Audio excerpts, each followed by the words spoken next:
Per quanto riguarda i documenti di cui parlavo prima, no? L'ARPA, in un documento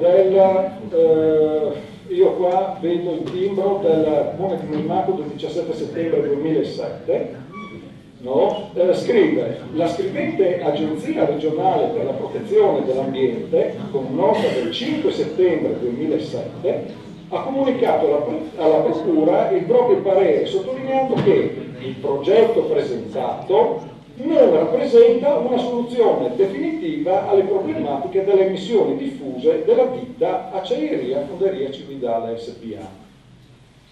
No? Cioè, evidentemente l'ARPA, che tutto sommato non saprà fare le misure, non saprà fare tante cose, però penso che abbia partecipato, no, alla progettazione, avrà visto gli impianti di altri impianti, ad esempio ABS e poi dall'altra parte, quindi una certa esperienza in campo di progettazione la doveva avere. E quindi ha dato un parere negativo. Questo nel 2007. In un documento del 2009, quello il 4 maggio del 8 aprile 2009, diciamo, dopo aver visto che le attività svolte all'interno dell'acciaieria avevano dato uno scarso risultato, se non nullo, no? Dice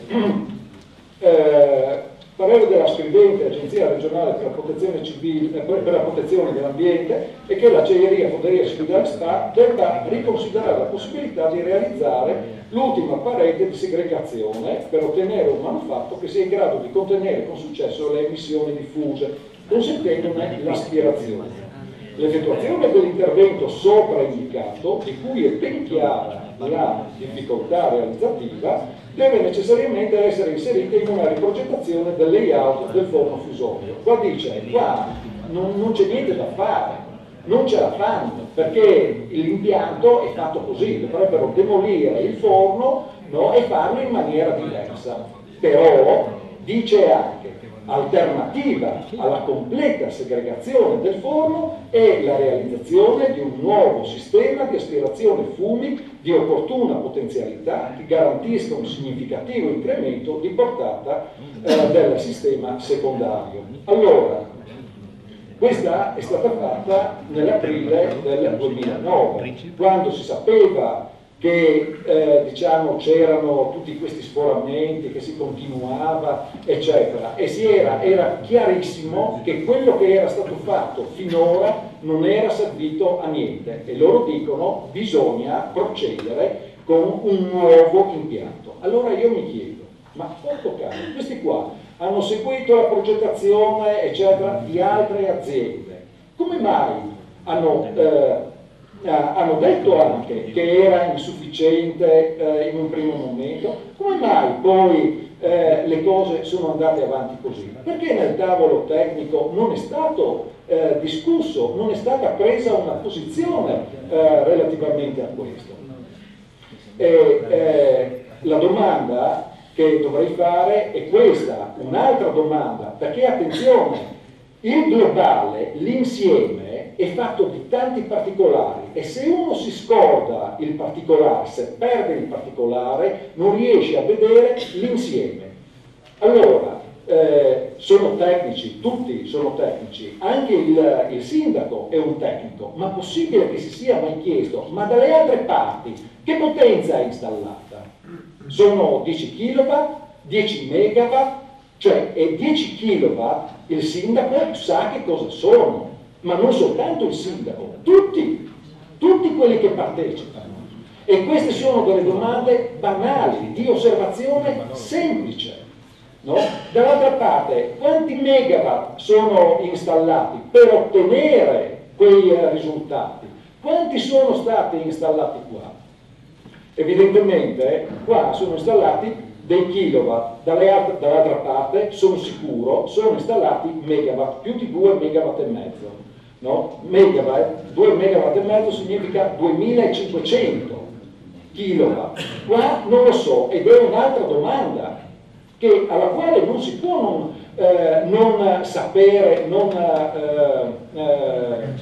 non poter dare una risposta, altrimenti qua ci stiamo prendendo in giro, perché il problema diventa ricorsivo, non è compito mio, è compito suo, non ho le competenze, la legge non è di qua e la legge non è di là, ma noi siamo dei cittadini, cerchiamo di superare con il coraggio, che è una parola terribile, con il coraggio delle domande e della propria, portare avanti la propria posizione, dobbiamo chiederci e dobbiamo andare oltre quella che è la competenza specifica per la quale io mi siedo ad un tavolo, cioè che è quella puramente del sindaco, no? Oppure dell'assessore, eccetera, eccetera.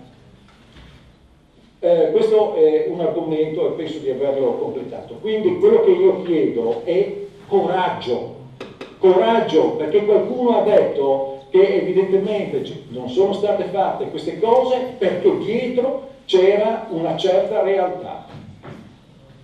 La proposta di andare in Europa, no? Benissimo, sono 4 anni che lo dico, ma non è sufficiente. Non è sufficiente, perché? Perché in Europa, oltre ad essere dei burocrati, no? Ci sono anche molti interessi economici. Questi interessi economici prevalgono, perché volevo o vorrei diciamo contraddire in maniera benevola e ironica quando si diceva prima, quanto è stato detto che la salute è il bene assoluto, eccetera, eccetera. No, sono i soldi. Se uno vuole cambiare le cose deve agire sui soldi, non sulla salute. Noi stiamo diciamo parzialmente declinando di via, cioè uscendo dal seminato in questo. Allora, quello che volevo dire era questo: se un'azienda invece di aver installato megawatt che non sono produttivi ha installato kilowatt, evidentemente ha un vantaggio economico incredibile.